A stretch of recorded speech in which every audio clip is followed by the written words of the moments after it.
జై జగన్నాథ. అందరికీ నమస్కారం. హిందూ సాంప్రదాయంలో పూజ అంటే కేవలం దేవుడికి దండం పెట్టడం మాత్రమే కాదు, దైవాన్ని ప్రేమపూర్వకంగా ఆరాధించడం, గౌరవించడం, దేవుని యొక్క రూపానికి మన మనస్సు ద్వారా భక్తిని చూపించే విధానమే పూజ. సో ఈరోజు టాపిక్, మనం ఎన్ని పూజలు చేసినా ఫలితం ఎందుకు దక్కట్లేదు, అసలు మనం చేసే విధానం ఎలా ఉంది, ఎలా మారిపోయింది పాత రోజులకి ఇప్పటికీ అనేది చూద్దాం. ముఖ్యంగా పూజ అంటే దేవుని ఆరాధన, పువ్వులు, నీరు, ధూపదీప నైవేద్యాలతో దేవుణ్ణి ఆరాధించడం, ఇవన్నీ కూడా పూజలో ముఖ్యంగా ఉపయోగించాల్సిందే. మనకి తెలుసు ఎలా చేయాలి, ఇంటిని ఎలా శుభ్రపరచుకోవాలి, అవన్నీ మనం చేస్తూనే ఉంటాం. ఇవన్నీ కనిపించే వస్తు రూపాలే, కానీ మరి కనపడింది వస్తువు ఏంటి అంటే మన మనస్సు. ఆ భగవంతునికి ఎంత ప్రశాంతంగా, ఎంత చిత్తశుద్ధితో ఉన్నాము అనేది ఇంపార్టెంట్. పూజ చేయడం వల్ల, మంత్రాలు, స్తోత్రాలు ఏకాగ్రతతో చదవడం వల్ల ఆ ఇల్లంతా పాజిటివ్ ఎనర్జీ ఏర్పడుతుంది, మనశ్శాంతి కలుగుతుంది, మనస్సుకి ధైర్యం చేకూరుతుంది, ఆందోళనలు తగ్గుతాయి. దైవం అంటేనే పాజిటివ్ ఎనర్జీ, అవునా కదా? ఇది వరకు చూస్తే పూజ, వ్రతం ఏదైనా సరే కుటుంబం అంతా కలిసి పెద్ద పండగలా చేసుకునేవారు. కానీ ఈ మధ్య కాలంలో పూజ కానీ వ్రతం కానీ హడావిడిగా జరుగుతుంది. ఎందుకంటే చాలా గొప్పగా చేయాలనే తాపత్రయం, వెంటనే నేను అనుకున్నదన్నీ జరిగిపోవాలనే ఆందోళన, భయం, నేనెక్కడ లేట్ అవుతాను, నేనెక్కడ మిస్ అవుతాను ఆ పూజని అనే భయం. అసలు ఎవరెవరు ఆ పూజలో పార్టిసిపేట్ చేస్తున్నారు అనేది కూడా ముఖ్యమే. ఇక్కడ ముఖ్యంగా రోజువారీ నిత్య పూజ ఇంటి పెద్ద చేతుల మీదుగా చేయాలి. ఇంట్లో వారు అంతా ఇన్వాల్వ్ అవ్వాలి, హారతి తీసుకోవాలి. మరి వ్రతాలు, నోములు ఆ ఇంటి ఇల్లాలు ముందుగా భర్త యొక్క పర్మిషన్ తీసుకొని వ్రతం కానీ నోము కానీ ఆచరించాలి. ఇక్కడ నేను చెప్పాలనుకుంది ఏంటంటే, ముందుగా అసలు పూజ చేసే విధానం తెలుసుకుందాం మనం. కానీ శాస్త్రం ప్రకారంగా పూజ ఏ పద్ధతిలో చేసుకోవాలి? ముందుగా పూజ గది లేదా పూజ చేసే స్థలం వాస్తు ప్రకారంగా కరెక్ట్గా ఉండేలా చూసుకోవాలి. కొంతమంది ఇళ్ళల్లో వెస్ట్ సైడ్ కూడా ఉంటాయండి అమ్మవారి అంటే ప్రతిమలు అవన్నీ కూడా వెస్ట్ పెడతారు. అసలు ఏ దిక్కును పెడుతున్నారు, ఏంటి, వాస్తు ప్రకారంగా ఎక్కడ చేసుకుంటున్నాం పూజ అనేది చెక్ చేసుకోవాలి. జ్యోతిష శాస్త్రం ప్రకారం పూజ చేయడం వల్ల గ్రహదోషాలు తొలగిపోతాయి, సానుకూల శక్తి పెరుగుతుంది, కష్టాలు తగ్గి సంతోషాలు కలుగుతాయి. ఇక్కడ ముఖ్యమైన పాయింట్ ఏంటంటే, మన పుట్టిన తేదీ, నక్షత్రం ఆధారంగా గ్రహాల యొక్క బలాన్ని పెంచుకోవాలి ముందుగా. మరియు జాతకంలోని అశుభ ఫలితాలని తగ్గించుకోవడానికి పరిహార పూజలు చేయాలి అని జ్యోతిష శాస్త్రం చెబుతుంది. ఇక్కడ మనం ఏం చేస్తామంటే, మనకు ఏ గ్రహం యొక్క బలం కావాలి, ఏ నక్షత్రం యొక్క సపోర్టు కావాలి, మనకి ఎవరు శుభులుగా పనిచేస్తారు, ఎవరిని మెప్పించాలి, ఏ దేవుణ్ణి ఆరాధించాలి, అవన్నీ తెలుసుకోం. కొత్త కొత్త రథాలు, నోములు, పూజలు అన్నీ చేసేస్తాం. మన దగ్గర 33 కోట్ల మంది దేవతలు ఉన్నారు. ఎవరిని పూజించాలి? రోజుకొక దేవుణ్ణి అయితే పూజించలేం కదా. అలా అని చెప్పి కొత్త కొత్త దేవుళ్ళందరినీ కూడా తీసుకొచ్చి మన ఇంట్లో పెట్టలేం కదా. ప్రతిమలన్నీ ఎక్కువైపోతాయి, దేవుని పటాలన్నీ ఎక్కువైపోతాయి. ముందు మన నక్షత్రాన్ని యాక్టివేట్ చేసుకోవాలి, మన గ్రహాన్ని మనం బలోపేతం చేసుకోవాలి. ప్రతి గ్రహము, ప్రతి నక్షత్రము ప్రతి ఒక్క వ్యక్తికి ఇంపార్టెంట్. వాళ్ళ యొక్క బలాన్ని మనం తీసుకోవాలి. వాటిని ముందు యాక్టివేట్ చేసుకోవాలి. ఏ గ్రహానికి ఏ నక్షత్రము సహకరిస్తుందో చెక్ చేసుకోవాలి. అప్పుడు పూజలు చేసుకోవాలి. ఎగ్జాంపుల్ చెప్తానండి. వారాహి అమ్మవారు. వారాహి అమ్మ అనగానే అందరూ వారాహి పూజ మొదలెడతారు ఆషాఢమాసంలో. ఆ టైంలో ఆవిడ ఉగ్రరూపం. ఎగ్జాంపుల్ మన డిప్యూటీ సీఎం గారు చేశారు. ఆయన చెక్ చేసుకున్నారు. ఆయన హై లెవెల్లో ఉన్నారు. ఆయన చేశారు కదా అని అందరం స్టార్ట్ చేయలేము. అది ఆయనకు సూట్ అయింది. ఆ అమ్మవారు, ఆ పూజ అతనికి సూట్ అయింది. అసలు ముందు ఆ వారాహి అమ్మ మన నక్షత్రానికి మన ఆరా ఎనర్జీకి సరిపోతుందా? ఆవిడ దగ్గర చేసే నియమాలు అన్నీ కూడా మనం చేయగలుగుతామా? ఆ అమ్మ యొక్క ఉగ్రరూపం నేను తట్టుకోగలనా అనేది ముందు చెక్ చేసుకోవాలి. ఆ ఇంటి వాతావరణానికి ఆ అమ్మ ఎనర్జీ సరిపోతుందా లేదా చూసుకోవాలి. ఆ అమ్మ మంత్రం మన ఆరా ఎనర్జీకి తట్టుకోగలుగుతామా లేదా చెక్ చేసుకోవాలి. చేయొచ్చండి అన్ని పూజలు, అమ్మవార్ల పూజ కానీ, ఇంట్లో ఆ ఎనర్జీని దశమహావిద్యలు కానీ, సప్తమాతృకలు కానీ ఎవరినైనా చేయొచ్చు. కానీ ముందుగా మన ఎనర్జీకి ఆ ఆరా ఎనర్జీ సరితూగుతుందా లేదా చెక్ చేసుకోవాలి. అవి తట్టుకోలేము, ఆ పవర్ని మనం తట్టుకోలేము. అదే గుడిలో చేయండి, అమ్మవారి పూజ కానీ హోమం కానీ ఏదైనా సరే అందరికీ సమంగా వెళ్తుంది. ఏ మనిషికి ఎంత ఎనర్జీ ఇవ్వాలో అంతే ఇస్తుంది అమ్మ. అక్కడ చేసి వచ్చినప్పుడు అందరికి, ప్రతి ఒక్కరికి ఆ పాజిటివ్ ఎనర్జీ అందుతుంది. ఇల్లు అనేది నిత్య పూజలతో కలకల్లాడుతూ ఉండాలి. పాజిటివ్ ఎనర్జీతో నిండుతుంది ఆ ఇల్లంతా. రోజు రోజుకి జీవితం ఆనందంగా మారుతుంది. కుటుంబంలో సౌఖ్యంగా ఉంటుంది. ఇక్కడ జస్ట్ 15 నిమిషాల పూజ చాలండి దేవునికి కేటాయించడం. షోడశోపచార పూజ, ఆ విధానం ఇంకొక వీడియోలో మీకు మళ్ళీ తెలియజేస్తాను. చాలామందికి తెలుసు, మళ్ళీ కూడా మనం ఒకసారి చూద్దాము. కుదిరితే ఆ జపమాలతో జపం చేసుకోవాలి, మౌనంగా ఉండాలి.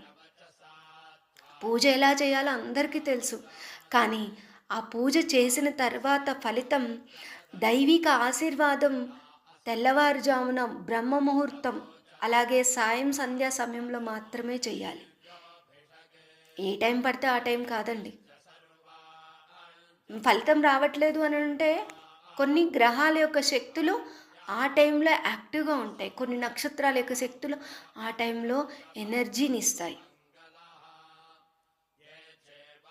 హోమాలు, వ్రతాలు ఇవన్నీ కూడా మనము బ్రహ్మగారి దగ్గర, మనకు తెలిసిన పంతులు గారి దగ్గర తీసుకొని టైమింగ్ తీసుకొని వారితో చేయించుకోవాలి. ఆస్ట్రాలజీ ప్రకారంగా చూస్తే గ్రహాల యొక్క స్థితిగతులను అనుసరించి పూజ చేసుకోవాలి. మీ రాశి, నక్షత్రం, జన్మ నక్షత్రానికి సంబంధించిన దేవుని మంత్రాలను పఠించడం ద్వారా జీవితంలో విజయాలు సాధించవచ్చు. అసలు ముందు మనం జాతక ప్రకారంగా శనిగ్రహ దోషాలు ఉన్నాయా, మాంగళ్య దోషం ఉందా, కాలసర్ప దోషాలు ఉన్నాయా, పితృదోషాలు ఉన్నాయా చూసుకోవాలి. అవన్నీ జ్యోతిషపరంగా చెక్ చేసుకోవాలి. అందులో ఏవి ఉన్నా, ఇలాంటివి ఏ దోషాలు ఉన్నా అవి మన పూజకి ఫలితం రాదు. జీవితంలో అడ్డంకులు అన్నీ ఆటంకాలే. ముఖ్యంగా గ్రహదోషాలు, పితృశాపాలు తొలగితేనే ఆ తర్వాత మీరు ఏ పూజ, ఏ వ్రతం చేసినా ఫలితం దక్కుతుంది. అలాగే వాస్తు కూడా సరిగా ఉండాలి, లేకపోతే లేనిపోని అడ్డంకులన్నీ కూడా వస్తూ ఉంటాయి. అది ఒక్కొక్క విధానంలో ఒక్కొక్కరి మీద ఎఫెక్ట్ పడుతుంది. కొంతమంది 7 శనివారాల వ్రతం అని స్టార్ట్ చేస్తారండి. ఈ మధ్య ట్రెండ్ అయింది.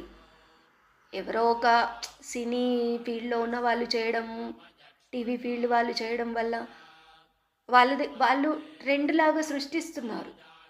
కానీ ముందు మీ గ్రహ నక్షత్రాలను యాక్టివేట్ చేసుకోండి. సర్పశాంతులు జరిగితేనే, పితృదోషాలు తొలగి పితృదేవతల ఆశీర్వాదం ఉంటేనే ఏదైనా ఫలితం వస్తుంది. గండాలు, అడ్డంకులు తొలగుతాయి. చేయండి. ఏ పూజ అయినా చేయండి. ఏ వ్రతమైనా చేయండి. కానీ అది ఆ పవర్ మనకి సూట్ అవుతుందా లేదా? మన నక్షత్రానికి, మన ఇంటి యజమాని నక్షత్రానికి సూట్ అవుతుందా లేదా చెక్ చేసుకోవాలి. మన సమస్య ఏంటి? ఆ సమస్యకి ఏది పరిష్కారము? ఏ గ్రహాన్ని యాక్టివేట్ చేసుకోవాలి? ఏ దేవతని పూజించాలి అనేది మనం చెక్ చేసుకోవాలి. ఇదివరకు కాలంలో ఒక్క దీపం మాత్రమే ఉండేదండి. అందులోనే దేవతలందరినీ చూసుకొని నమస్కరించుకునేవాళ్ళు. దీపం ఎవరండి? కార్తికేయుడు.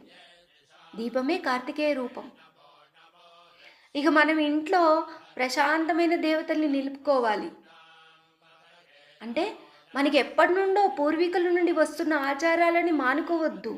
అసలు ఎవరి ఇంటి పెద్దలు ఏ రకంగా ఏ దేవుణ్ణి పూజించారో ఆ దేవుణ్ణే ఆ దేవుని యొక్క పూజలే ముందుగా మనం చెయ్యాలి. మన తాత ముత్తాతల నుండి మన అమ్మా నాన్నలు ఏం చేశారు, ఏ పూజలు చేశారు అవి ముందు ఆచరించాలి. ఇష్టదేవతను కానీ లేదంటే ఏదైనా ప్రాబ్లం వచ్చి ఇది ఫలానా సమస్యకు సంబంధించిన దేవతని కానీ పూజించాలి అని అంటే జ్యోతిష్యుల సలహా తీసుకోవాలి ముందు.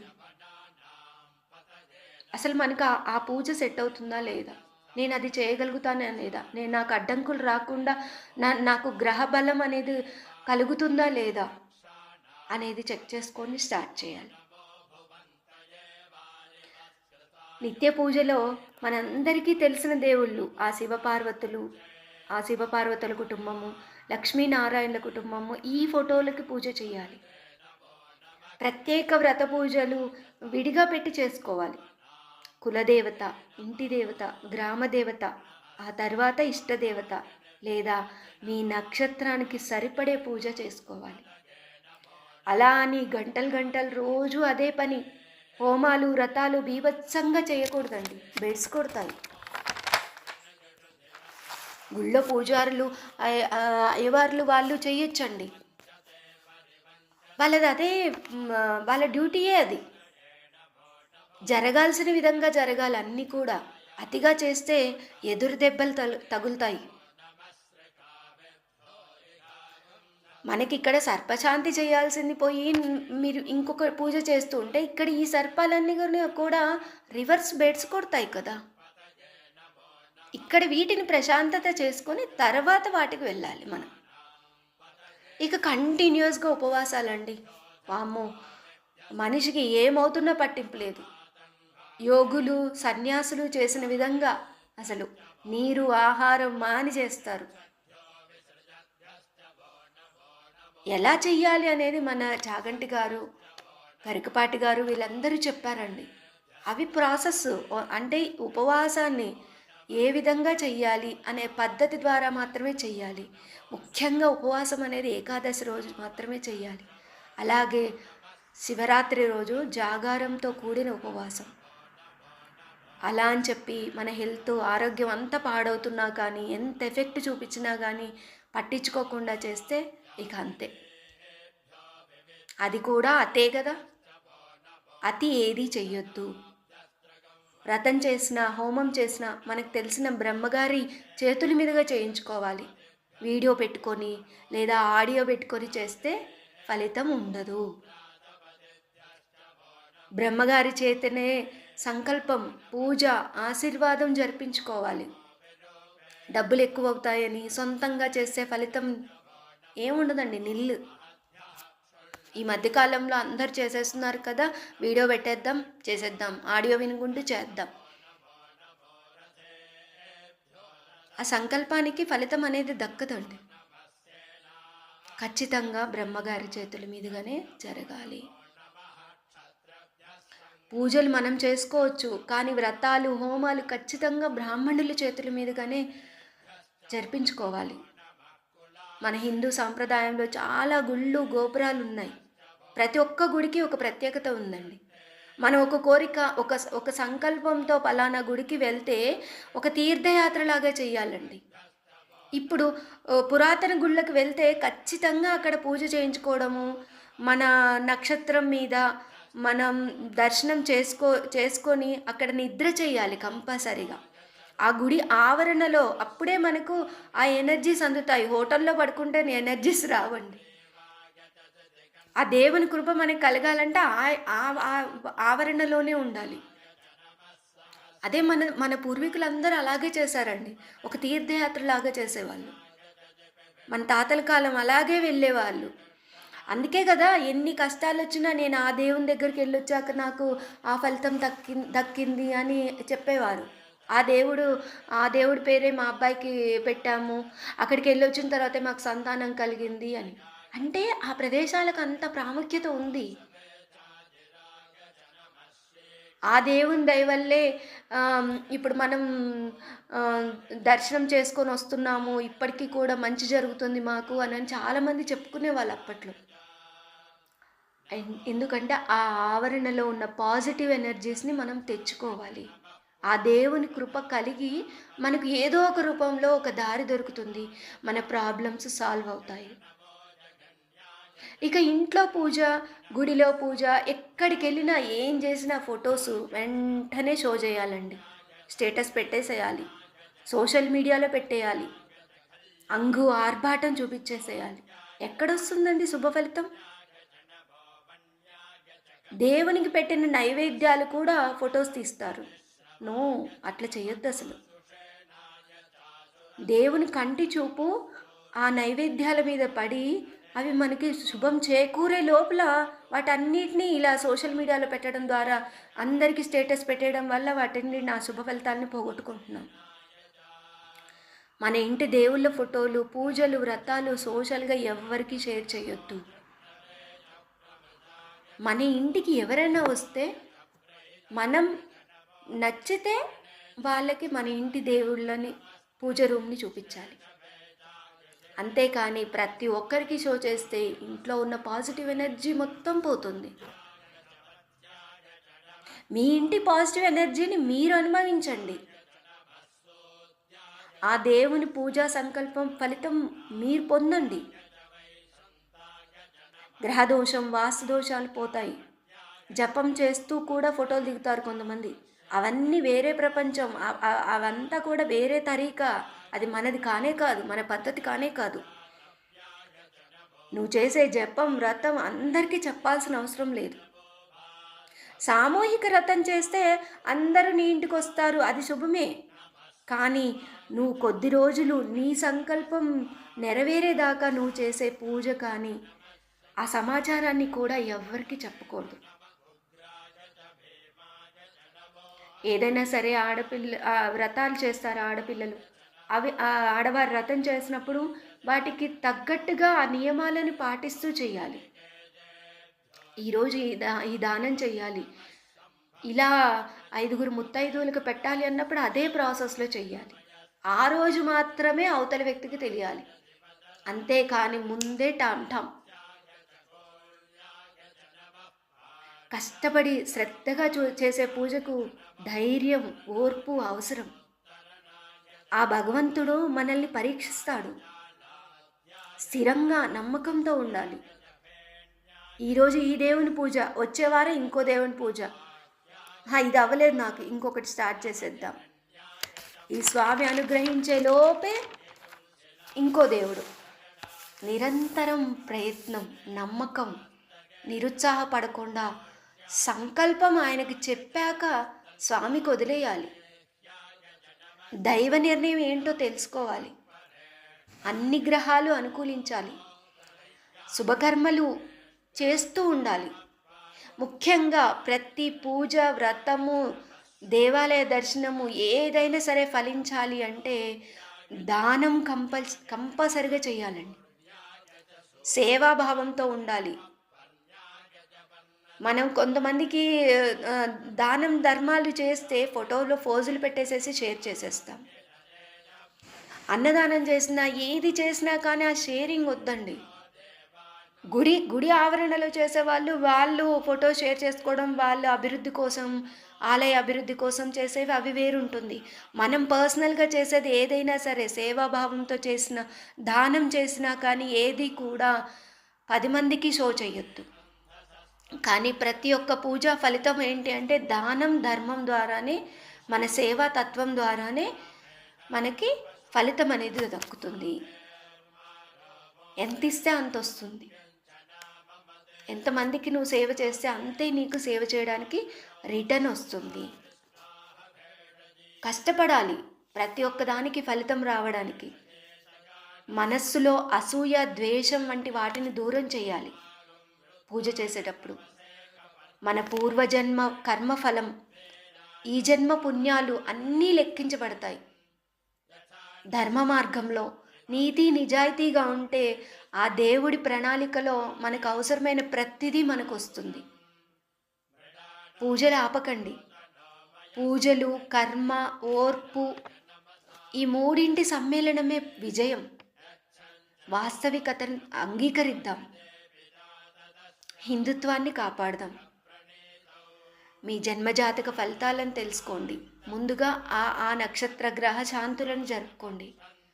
ఆ తర్వాత మీ ఇష్టదేవతలను, కులదేవతలని, ఇంటి దేవతలని ఆశీర్వాదం తీసుకోండి. ముఖ్యంగా గ్రామ దేవత యొక్క ఆశీర్వాదం తప్పకుండా తీసుకోవాలి. మన పురాతన ఆలయాలను కానీ, మన ఆలయాలన్నింటినీ కూడా అభివృద్ధికి సేవా దృక్పథంతో ఉండండి. దానం చేయండి. సో జ్యోతిష పరిష్కారాలు ఏవైనా మీకు కావాలి అనుకుంటే ఈ కింది నెంబర్కి సంప్రదించండి. అందరికీ నమస్కారం. రాధే కృష్ణ.